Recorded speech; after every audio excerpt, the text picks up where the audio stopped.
真是见了鬼了！皇上，奴才是个孤儿，少年就进了宫，在这宫中30余年来，从未踏出宫中半步，也没有跟宫外面的人有任何联系，更不认识这个李定国，求皇上明鉴。太皇太后也说，你这几十年来在宫中甚是规矩，除了喜欢贪点小权，弄一些钱财，和外界的关系甚是干净，所以你不可能与反党有瓜葛。你向朕自首，朕才会饶了你。行了，起来吧。谢皇上和太皇太后恩典，奴才感激涕零。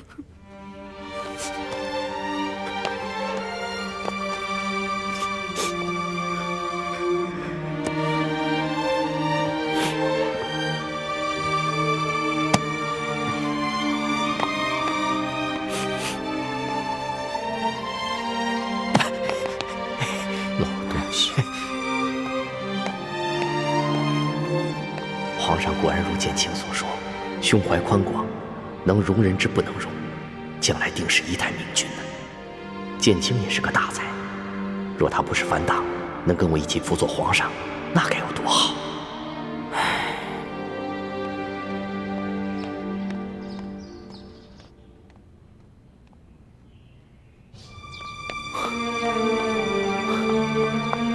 死丫头，跑哪儿去了？大师兄，找到玉环了吗？还没有。你呢？没有，我把他所有爱去的地方都找遍了。他会不会出宫呢？不会，他如果出宫了，一定会告诉我的，一定还在紫禁城里。玉环喜欢吃，他会不会在御膳房？对，御膳房还没有找过，我这就去。我们一起。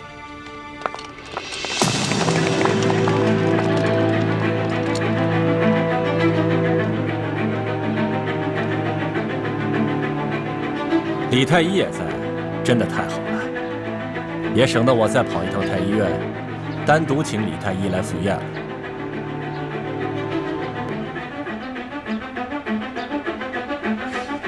传皇上口谕，念及李太医兄妹还有丽妃娘娘擒拿平西王派来的刺客有功，皇上特意在御花园设了一桌酒席，邀请李太医兄妹还有丽妃娘娘今天晚上共同赴宴赏月。钦此。好，我等奉旨。大胆，还不下跪！哎，这里哪有你说话的份儿？这，皇上说了啊，一定不能为难李太医还有丽妃娘娘。你们几个都是大内顶尖的高手，一定要确保李太医还有丽妃娘娘要准时赴宴，不得有半点差池。这。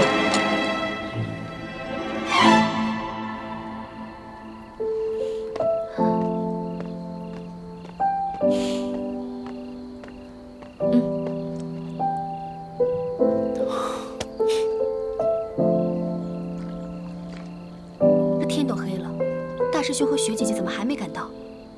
该不会他们在宫里出什么事儿了吧？要不然我去看看吧，咱不能一直这样等下去啊！不行，你现在回宫里，岂不是自投罗网、自寻死路吗？要不这样吧，小师妹你留在这儿，我和叶师弟潜入宫里，看看究竟出了什么事儿。那更不行了，你们对宫里的环境情况什么都不了解，贸然闯入只会更危险。我这次回去想当面跟康熙说清楚，我们虽然是明珠谷的人。但是我没有做过一件伤天害理之事，我不相信龙小弟会是非不分，他会不顾及我们之前的旧情。小师妹，你刚刚说我疯了，我看现在你才是疯了。你以为康熙还是以前那个对你温柔体贴的龙小弟吗？小师妹，这次我赞同叶师弟的，我们是明珠谷的人，和清廷势不两立。虽然你和大师兄救过康熙的命，但凡涉及到清廷的安危，他就不会。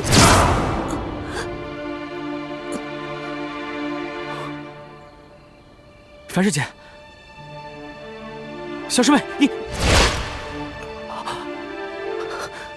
樊姐姐、叶哥哥，对不起了，我刚刚在你们喝的水壶里放了呆若木鸡散，因为我知道你们不会让我回去的。但是我心里早就想好，我要回去接应雪姐姐跟朱哥哥，我要当面跟龙小弟说清楚。你们放心吧，2个时辰以后你们就没事了。我得先走了。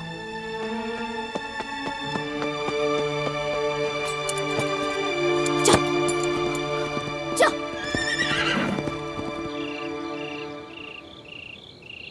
皇祖母，皇上已经派人请朱慈轩和雪清城去御花园赴宴了。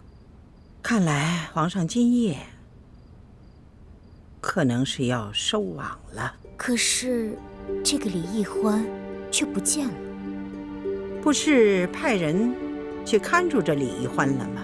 这个李易欢，他诡计多端，轻功卓绝，又会易容。跟踪他的那些侍卫不敢跟得太近，结果就跟丢了。可是皇上明知道李易欢不见了，却不下令封闭城门，也不派人全城搜捕。会不会是皇上要网开一面，故意放他离开了？不会，皇上没那么糊涂，皇上很能沉得住气的，没有露出任何破绽。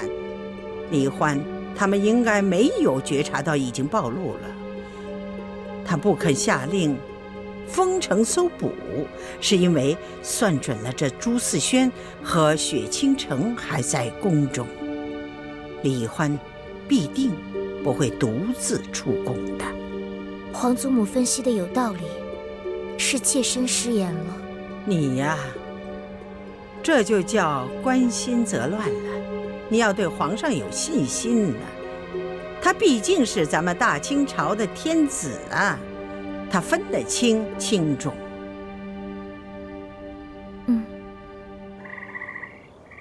明月几时有？把酒问青天。李太医，不对，朕应该叫你朱家太子。今夜月色如何呀？这月色温柔如水，自是美不胜收。不过只可惜这月色背后，似乎隐有杀气，未免有些煞风景。朱家太子入宫有一段时日了，还是第一次像今夜这般与朕一同畅饮赏月。正好，咱们打开天窗说亮话，说说心里话。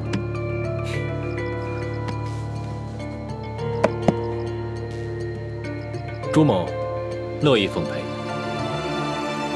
朕问你，在你的心中，朕是怎样的一位皇帝？皇上天纵英才，年少有为，励精图治，博学广识。更难得的是，胸怀宽广，能容常人之所不能容。虽然年纪轻轻，已将帝王之术习得炉火纯青。没想到朱家太子对朕的评价这么高。不过朕相信，你说的都是实话，都是出自真心，发自肺腑。那你知道，在朕的心里是怎么评价你的吗？朱某愿闻其详。你亦是天纵英才，年少有为，励精图治，博学广识。最重要的是，你胸怀宽广。你说朕能容常人之不能容，你却是能忍常人之不能忍。你年纪轻轻啊，就已经具备了为君者之才能格局。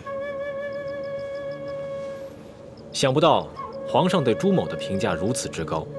不过朱某也相信，皇上这话是发自真心，出自肺腑。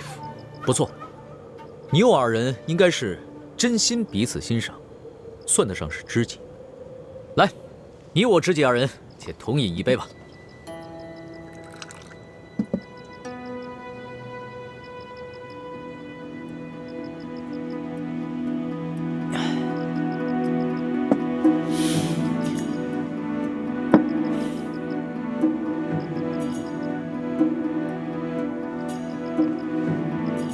但是，这个帝王远非天纵英才便可为之，还要看时也、命也。朱思轩，你朱明王朝气数已尽，这天下是我爱新觉罗之天下。你若有大才，当应知道大丈夫行事，应当顺应天意和时势。逆天不祥，逆势必败。不错，这帝王天子，实乃天命所归。但这时与命，岂有定数？皇上自幼博览群书，当知史上从无一族人能久战中原。纵然蒙古铁骑强占了大宋江山，建立了大元帝国，但大元帝国的统治一直都是摇摇欲坠。纵然勉强支撑，也未能撑过100年。大元帝国未能撑过100年，主要是败在元朝数代皇帝都固步自封，不肯学习中原文化，一味的强权镇压。但是朕不一样，朕会遵孔孟，行儒术，大力推行满汉乃至各民族融合，共谋发展。到时候，天下各民族都是一家，都是朕的臣民。我爱新觉罗氏，绝不会重蹈前元的覆辙。皇上雄心勃勃，朱某佩服。你我本该是不共戴天之大敌，不过我也衷心祝皇上能够说到做到。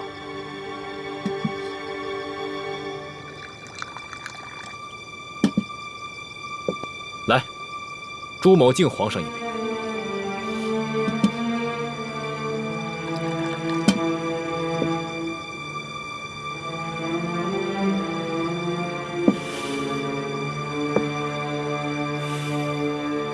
皇上，难得你我还能坐在这里把酒赏月，不如朱某为皇上以武助兴如何？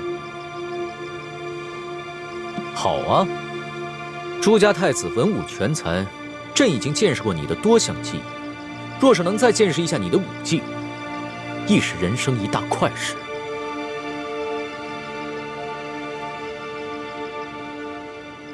皇上，倾城自入宫以来，多蒙皇上照顾，倾城感激不尽。如今分别在即，就让倾城为皇上第一次献舞，也是最后一舞。丽妃以舞向朕告别，也算是有心了。龙小弟、朱哥哥，你们千万不要动手啊！不管你们谁杀了谁，我都受不了。菩萨保佑，菩萨保佑啊！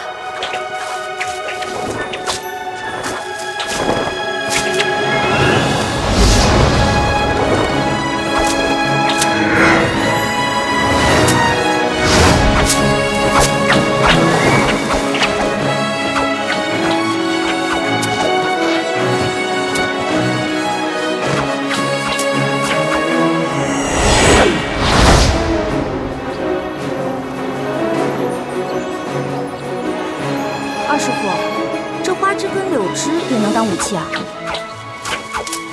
那当然了，咱们中原武术博大精深，列至最高境界，飞花摘叶都可伤人。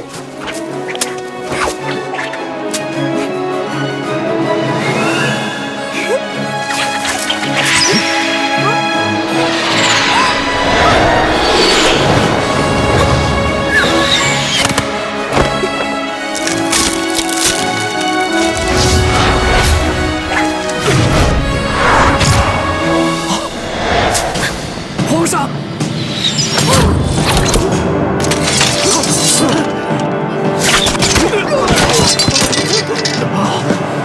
龙小弟，你没事吧？没想到到了这个时候，你还愿意舍身救人。朱哥哥，你答应过我，你不会伤害龙小弟的。我并没有想要杀他，我以为你落在他的手里，所以在这花叶上下了毒，想让他受伤中毒，不得不放了你。那现在解药呢？只要他放我们平安离开，我自会交出解药。你没事？朕穿了你给的金蚕背心。一欢，你之前去哪儿了？我们都快担心死你了。我之前出宫了一趟，遇到了樊姐姐，我才知道你们在宫里有危险。我这次回来是跟你们同生共死的。大师兄，左额图不见了。一欢，你不该回来的。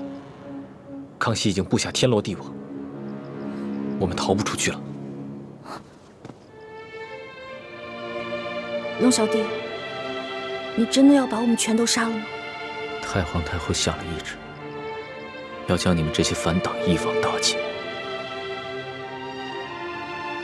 好，我不求你放了我们，但我只有一个要求：杀了我，亲手杀了我。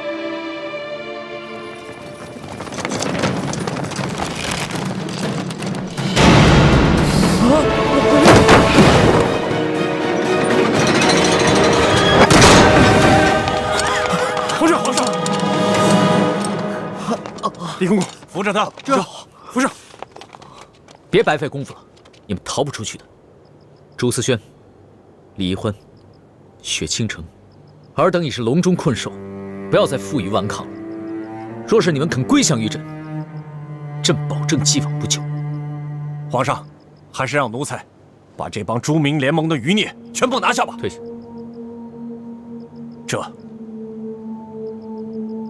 朱思轩、李易欢、雪倾城，你们都听好了。你们虽然是前明的余孽，但是你们屡次救了朕的性命。如果朕现在就杀了你们，你们一定会认为朕是一个无情无义、残忍嗜杀的暴君。所以，朕决定给你们一个机会。龙小弟，你是说你要放了我们吗？如果你们觉得朕是一个好皇帝，能够造福百姓，那朕希望你们可以留下来，辅佐朕，打造一个太平盛世。如果你们不愿意留下来，那朕也会放你们归去。玄烨，今日你假作大度的放了我们，不过是想兵不血刃的瓦解我们朱明联盟，然后再逐个剿灭我们。朱思轩，你不要曲解了朕的一番苦心。你若是执迷不悟的话，只怕是江山未复身先死。你们要是不想留下，那朕可以放你们出宫。但是出了宫门，从今往后，你们就再也不是朕的朋友，而是我大清的敌人。玄烨，今日你放了我，总有一天你会后悔的。你不是说过吗？说朕胸怀宽广，能容常人之不能容。朕和你一样，恩怨分明。你们屡次救过朕的性命，朕受了你们的恩惠，放你们出宫，也算是还了这份情谊。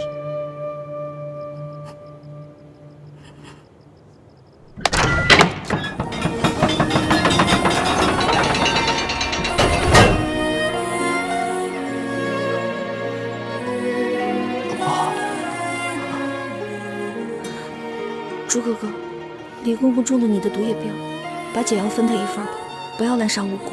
好。皇上，您受伤了没有？这药奴才先试试，如果有效果的话，奴才就给您留着。朕没事，朕有金蚕背心。李德福，你刚刚肯挺身救朕，也不枉朕赦了你2次大罪。奴才誓死效忠皇上。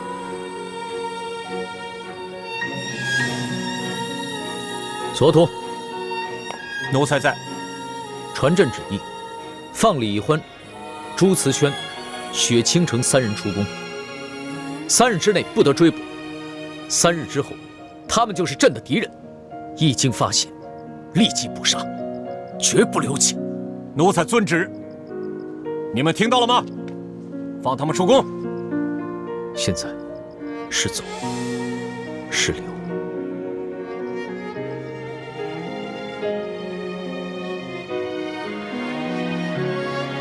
易欢，跟我走吧。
人生月光花，能否带他都下去吧。的心归家？愿做他掌上的明珠，献上我纯真的祝福。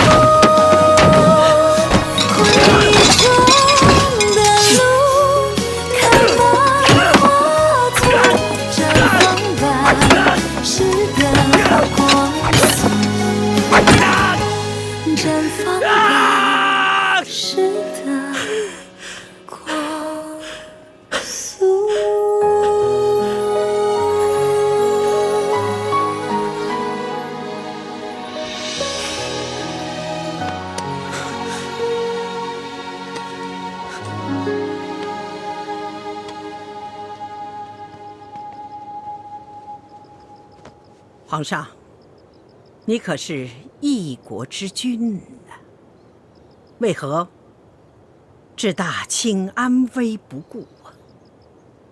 皇祖母，孙儿并没有置大清的安危于不顾。你明明已经是放虎归山了。皇祖母，朱仁义、朱信南、朱思轩是一个难得的文武全才，若是能为我大清所用，那将是我大清之福。他若是不臣服呢？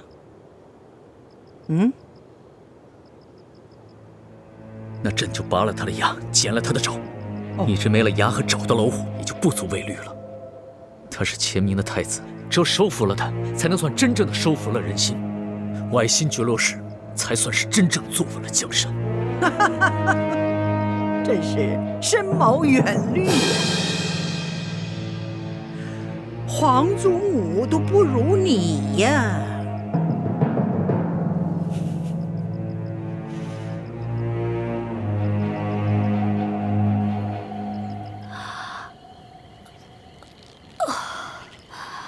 这呆若木鸡散的药效总算是过去了。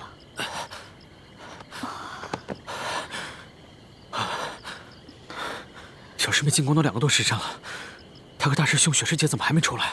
不会是遇到什么意外了吧？不行，我去救他们。哎，你现在着急也没有用，这药效刚刚才过，至少还要过一会儿，我们才能行动自如呢。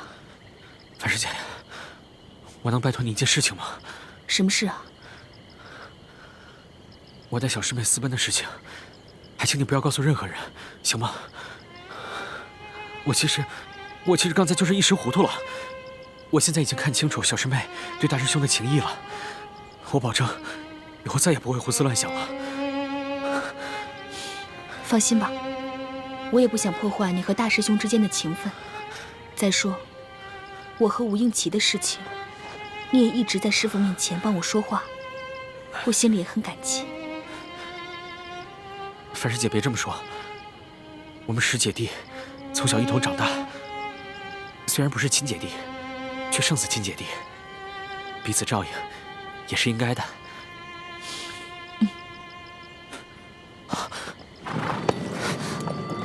有人来了，大师兄。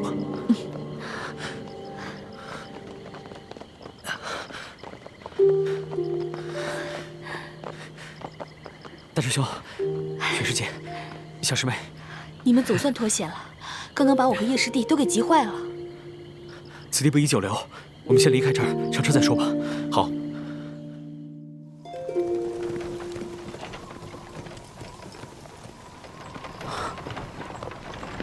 枪！康熙就这么放了你们？他的这份胸怀气度，确实令人钦佩。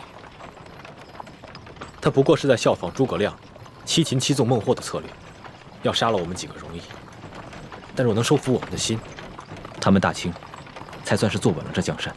大师兄说的对，我们不能被康熙的小把戏所迷惑。小师妹，你怎么了？看上去心事重重的。没有，我只是觉得，咱们苦心经营了这么久，全都白费了。婉梅，我知道你在想什么。你今天能最后决定跟我走，我已经很开心了。希望你接下来能调整好自己的心态，回到之前的样子。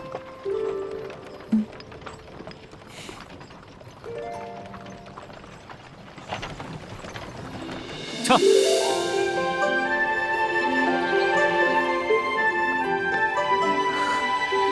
这个泉水山庄也是我们的据点吗？不错，幸好我们在京郊的香山脚下还备下了这么一处据点。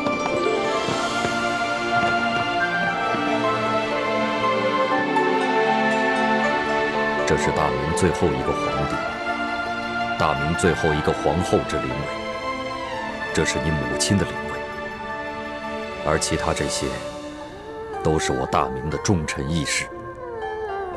有的是为了保护当年还是婴儿的你被清军所追杀，有的是为了光复我大明所牺牲的将士。欢儿，如果他们在九泉之下知道了当年自己用性命换下来的大明后人，不但不想着为他们报仇雪恨，还爱上了他们最大的仇人大清的皇帝，你说他们在九泉之下能瞑目吗？靖王，不要生气了，欢儿也不是有心背叛我们的，只是不知不觉中了康熙的诡计，被他的虚情假意所迷惑了。欢儿，你怎么那么傻呀？你怎么能相信一个帝王的情爱和仁义呢？这是人间最虚幻的东西。好在欢儿已经离开了紫禁城，再也见不到康熙了，他慢慢会醒过来的。好，欢儿，你现在就当着诸位师长的面发下毒誓，从此再也不要理康熙，再也不要对他动心，跟他一刀两断，势不两立。否则的话，你将永堕无间地狱，永不得超生。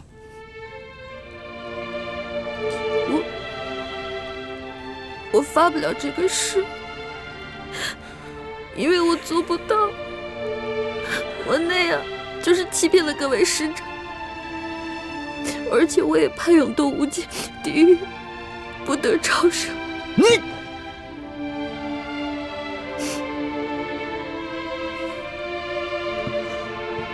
皇上、皇后、夫人，各位仁人义士，我李定国教女无方，愧对列位。列位在九泉之下难以瞑目，我李定国如今又有何面目苟活于世上？好，我这就到九泉之下来陪伴你们。靖王，靖王，你师父，樊太医，你不要拦着我！不可呀，靖王！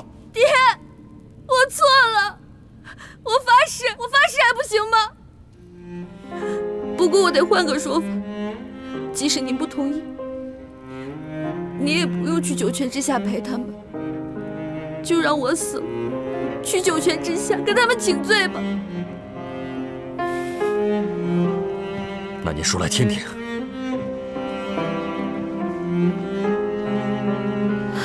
各位神灵在上，各位亡灵在上，我李易欢发誓，以后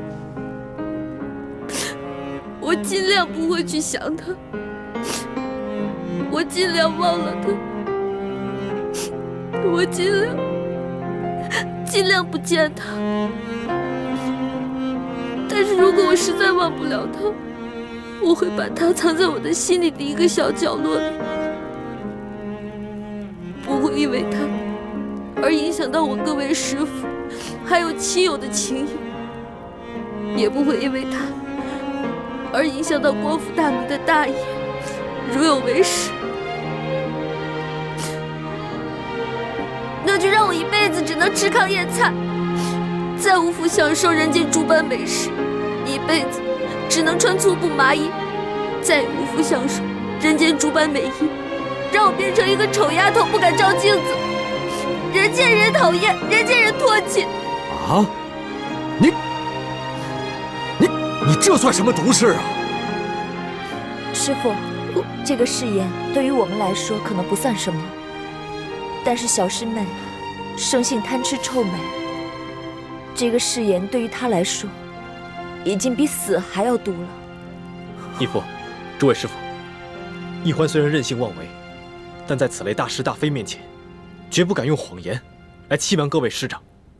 更何况，情之一字，不是说有就有，说没有就没有的。易欢能立下此事，已是真心在悔过了。还请诸位师父，就原谅他吧。靖王，太子说的对，过不了些时日，皇儿会把那个人忘了的。可是，他只说尽量做到，万一他要是做不到呢？爹，我这辈子最怕的不是死，我最怕的是吃不到美食，穿不到美衣，最怕的是变丑。我都发了如此毒誓了，如果你还不满意的话，那你就杀了我吧。你，靖王，我倒有一个办法，不光可以让大家放心，也可以让易欢安心，不会再胡思乱想。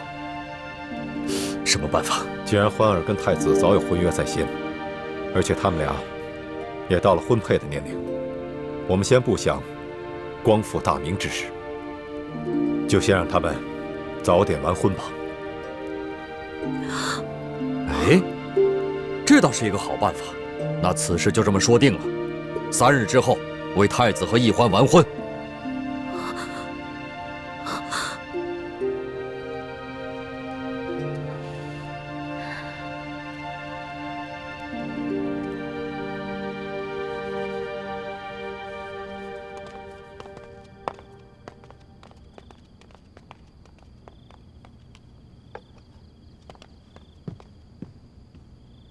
皇上，请用茶。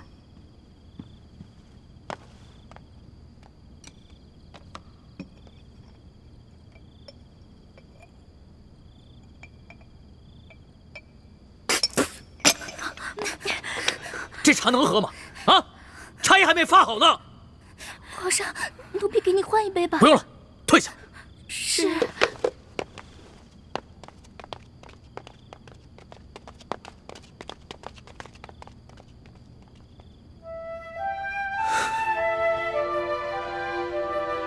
欢儿，你在哪儿？你可知道真正在想你，你也在想朕吗？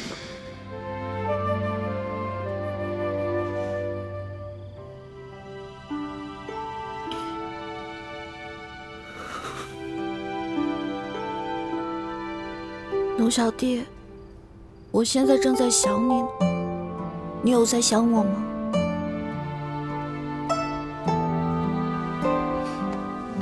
不过以后都不能再想你了，不然我就要一辈子只能穿粗布麻衣，吃糠咽菜，变成一个连镜子都不敢照的丑丫头了。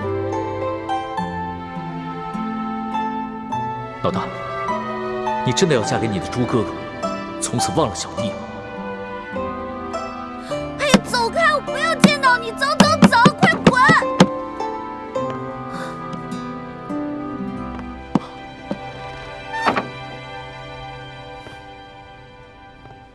小师妹，我知道你讨厌我，但我不会滚的。叶哥哥，你误会了，我没有说让你滚。你穿成这样，你要去干嘛呀？我是来放你走的。放我走？嗯。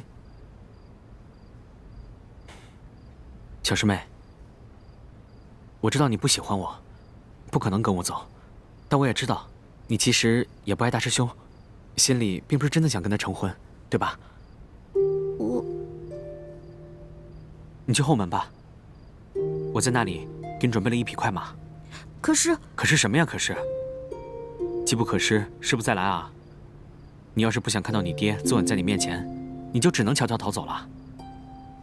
要不然，你真的嫁给大师兄，到时候你后悔都来不及了。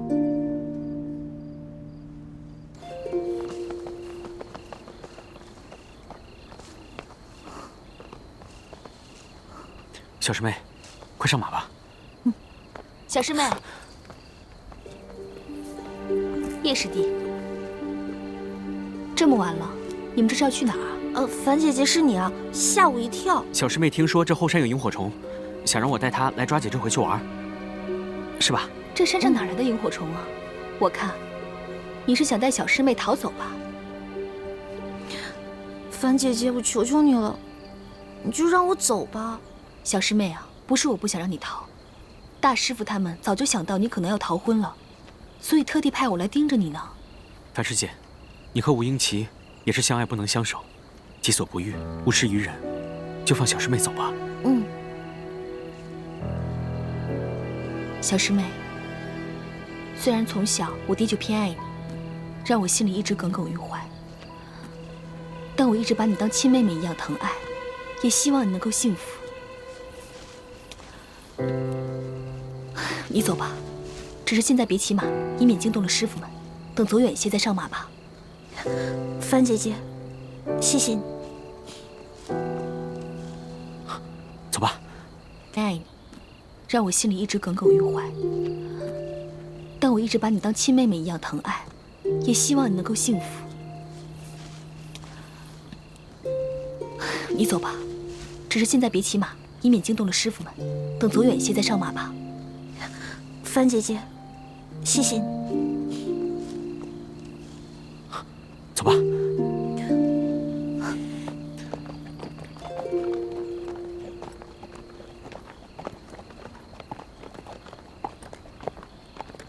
小师妹，我们只能送你到这儿了。你快走吧，万一被大师傅、大师兄发现了，那我们就惨了。嗯，好。你们早就被发现了。朱哥哥，叶师弟，你对易欢可真是上心了，居然帮他逃婚。朱哥哥，你别误会，不是他放我走的，是我逼着他让他放我走的。你就真的这么讨厌我吗？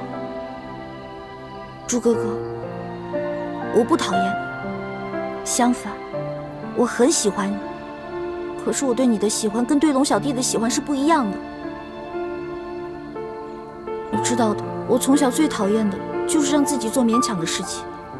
我知道我不能嫁给龙小弟，但是我又不想违心嫁给你。对不起啊，朱哥哥。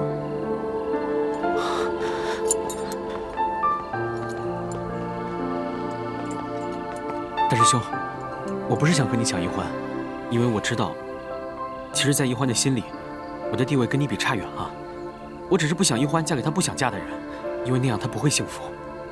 朱哥哥，你现在既然已经知道我要逃跑了，我跟你回去，你能不能别怪罪叶哥哥？真的，我说到做到。我答应你回去以后，我再也不逃跑了。但你千万别告诉我爹还有师傅们，不然的话，叶哥哥肯定会被重重责罚的。不，我不能答应你。为什么呀？你知道我为什么在这等你吗？暗中监视我，防止我逃跑。原来朱哥哥在你心里就是这样一个不顾及你的感受，只知道禁锢你、逼迫你的人。你的意思是，你要放我走？是，我本想悄悄放你走，但没想到被叶师弟抢先一步。大师兄，你真的肯放易欢走啊？你明明可以和他成亲的。你喜欢易欢，希望她幸福，而我比你更爱她，难道我就不希望让她幸福，不能成全她吗？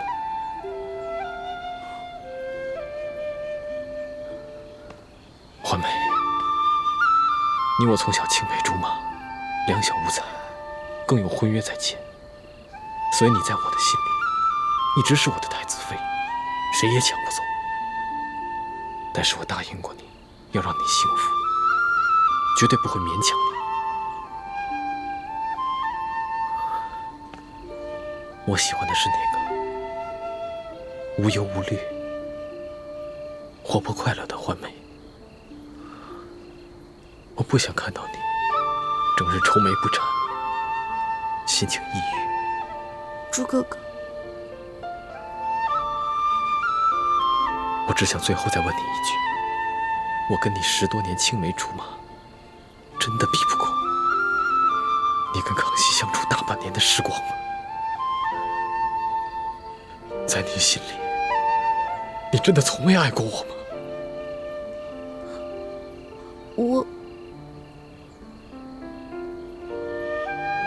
只要你愿意嫁给我，我会尽力让你这辈子幸福快乐。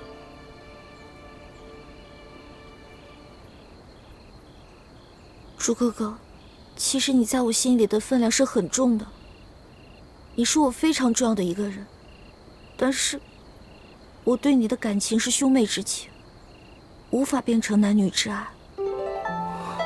我这次逃走不是为了去找龙小弟，我跟他是不可能的，我不可能嫁给他。我只是觉得成亲是这人生当中最重要的一件事情。我既然没有办法对你一心一意，那我就不能嫁给你，也不能做你的妻子，那样对我们都不负责。好，我明白了。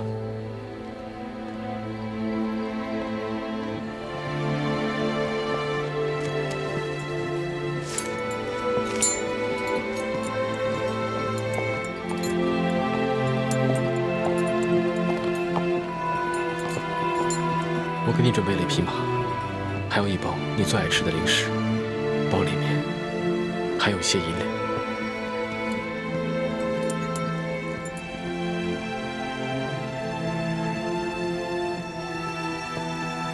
你走吧。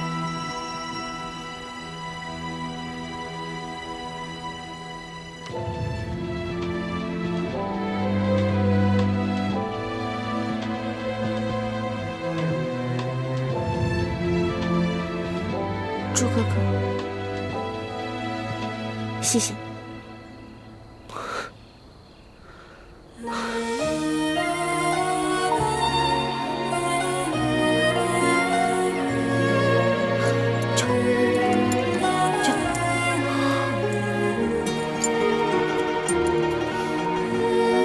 朱哥哥，樊姐姐，叶哥哥，保重。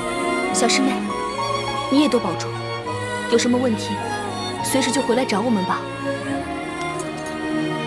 驾！驾！驾！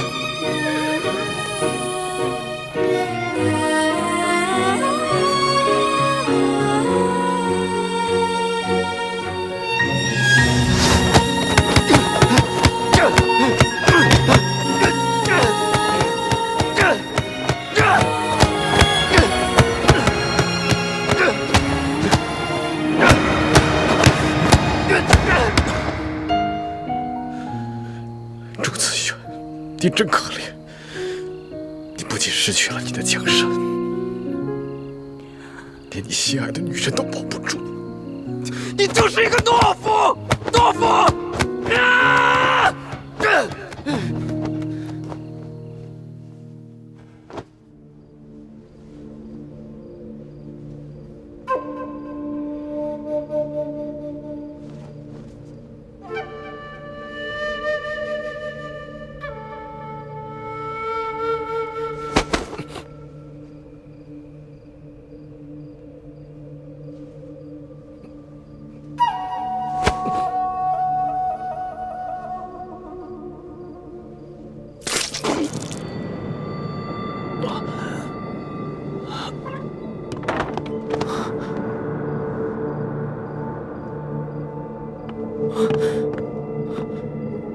没想到小师妹的离开，对大师兄伤害这么大，他居然走火入魔了。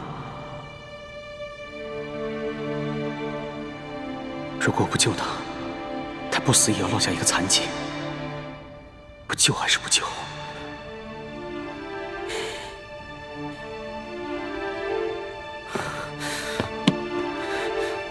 如果我不救他，以后玉欢知道了，一定瞧不起我，更加不会理我。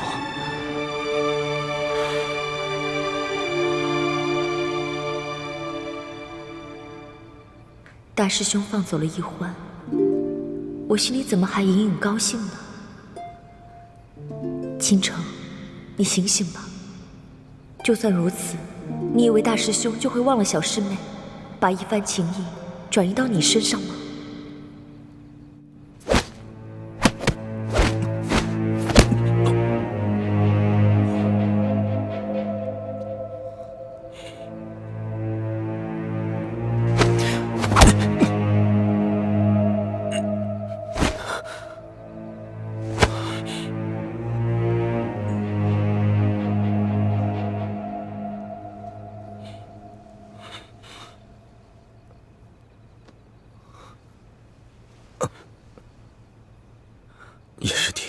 我没想到你会牺牲自己的内力来救我。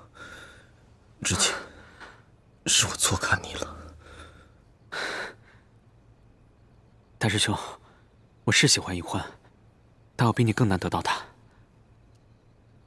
所以我才会放她走。可我没想到的是，你明明可以得到她，却也宁愿放她走。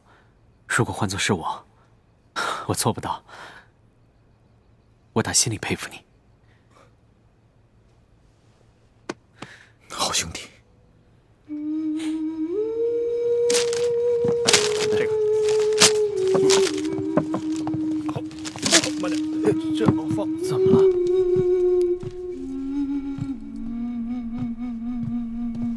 太子，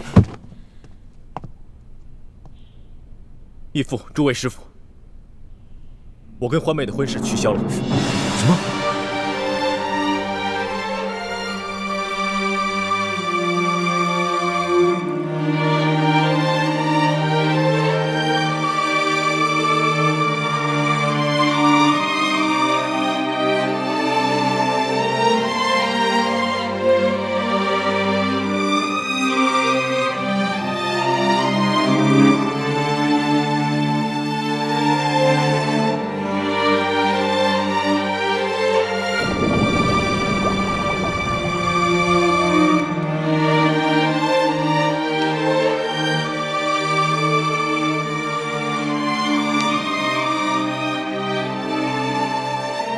从今往后，你们要互敬互爱，相互帮助，以后光复我大明，就要靠你们了。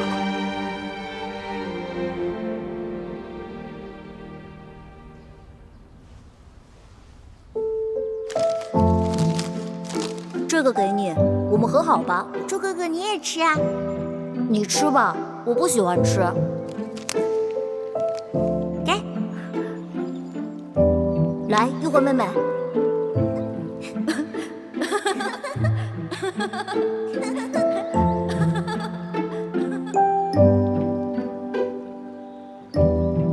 猪哥哥，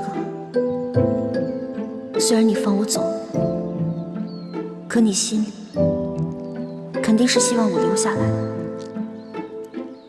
我就这么走了，你一定会很难过。天下这么大，我该往哪里去呢？易欢啊，易欢，你既然和龙小弟是永远不可能的，你为什么就不能放下他呢？一心一意地对待你的猪哥哥。不，我做不到。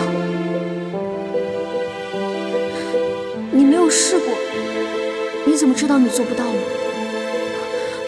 也许你可以慢慢忘了你的龙小弟，慢慢爱上你的猪哥哥。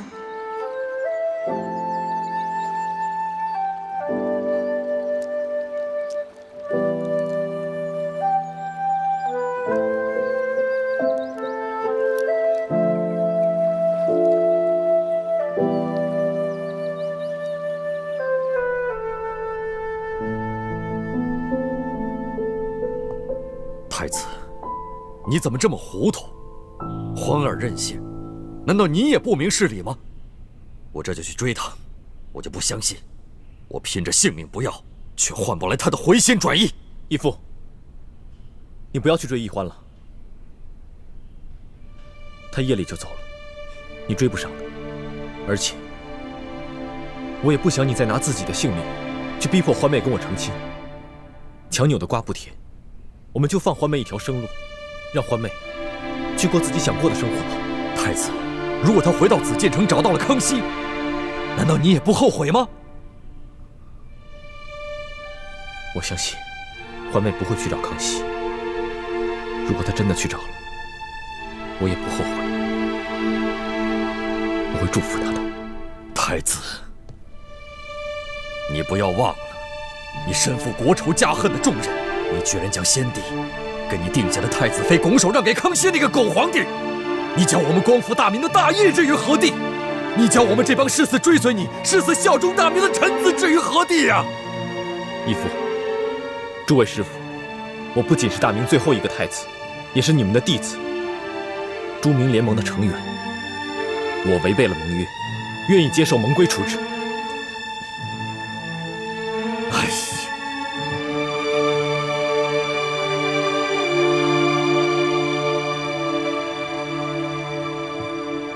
你可知你犯了哪条盟约？该当受何处置？弟子知道。不遵师命，鞭责20；私放联盟成员脱离联盟，鞭责40。弟子两罪并罚，鞭责60。请义父遵守盟规，立即执行吧。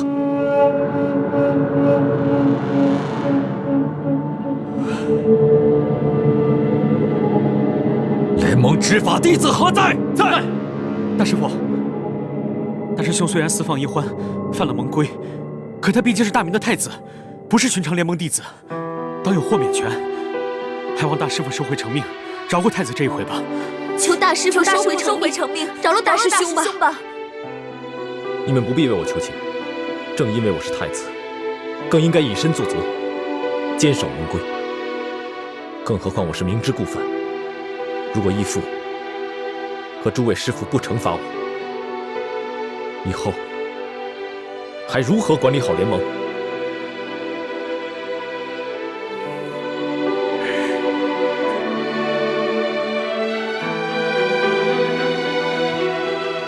那就请联盟执法弟子执行责罚吧。驾！驾！9、10、11、12、13、14、15、16、17、18、19、晋王，你看是不是略施责罚就可以了？不用鞭责60这么多。24、25、26。太子要以身维护盟规的威严，维护他自己的声望。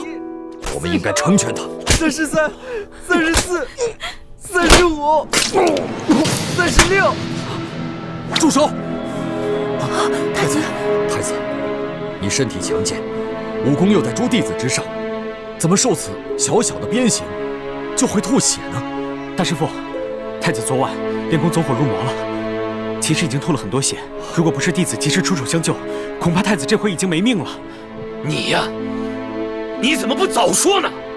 四师父，是我不让叶师弟说的，你不要怪他。晋王，太子确实是练功走火入魔了，受了内伤，责罚就到此为止吧。是啊，晋王。陌生，你先扶太子回去休息吧。义父，快起来。还有24鞭没有打，请继续吧。太子，你已经身受内伤，我看这责罚就暂且记下吧。我这点小伤不碍事，再多养几日便能恢复过来。如果因此减免了对我的刑罚，以后还何以复仇？还何以与大家一起光复大明？我撑得住，请继续吧。只有这样，我的心里才能好受一点。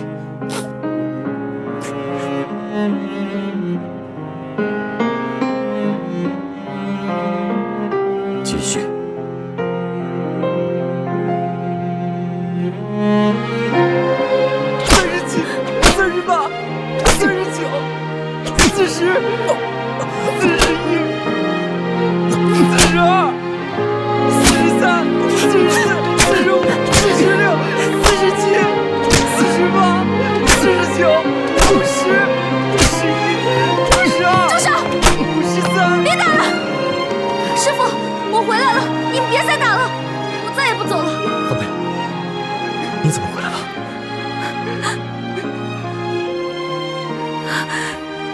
朱哥哥，你怎么这么傻呀？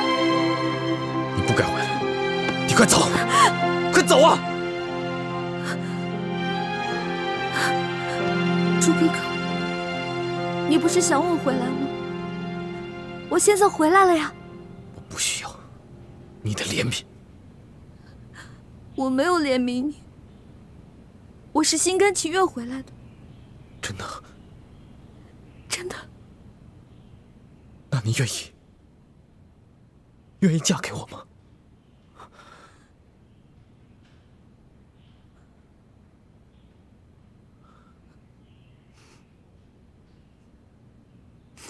那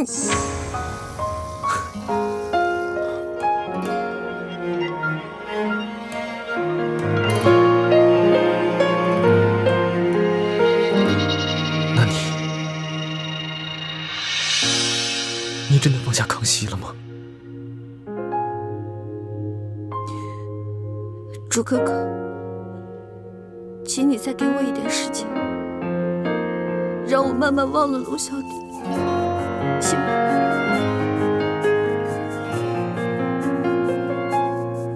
好，我不勉强你。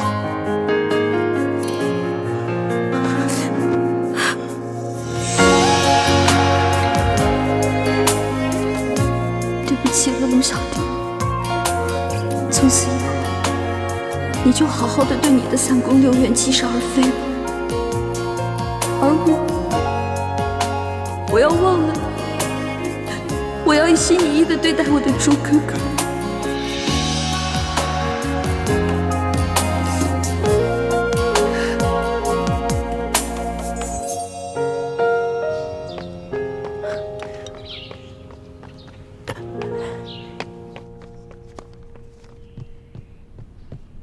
皇上，黑狐的飞鸽传书。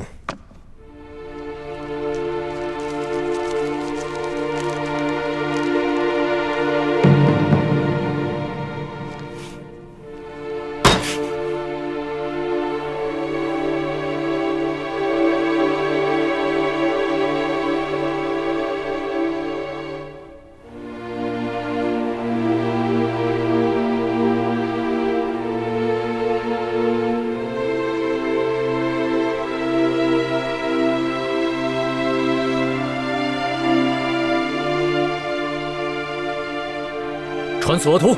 这。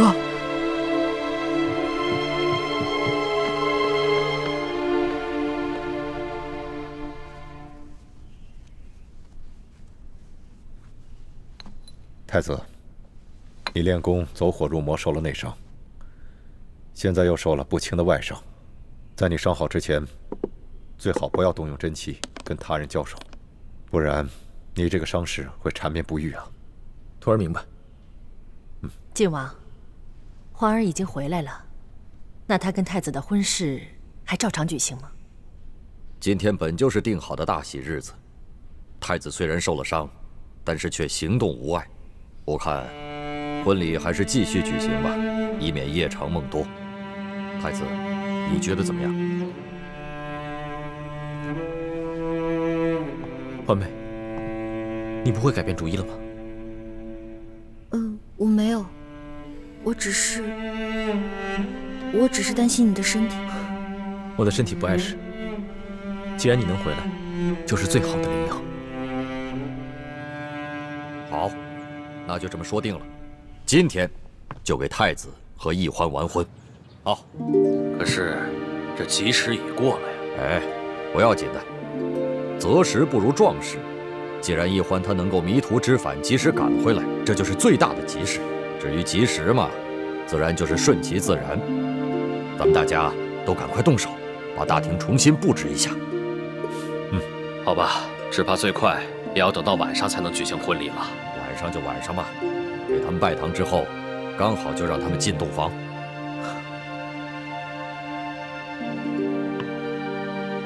欢妹，你如果真的后悔了，现在还来得及。不，一切听从师父跟爹的安排吧。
原来是你啊！嗯，我是来给你送礼物的。这是我亲手编的同心结，算是我送给你和小师妹的新婚贺礼吧。希望你们能够永结同心，白头到老。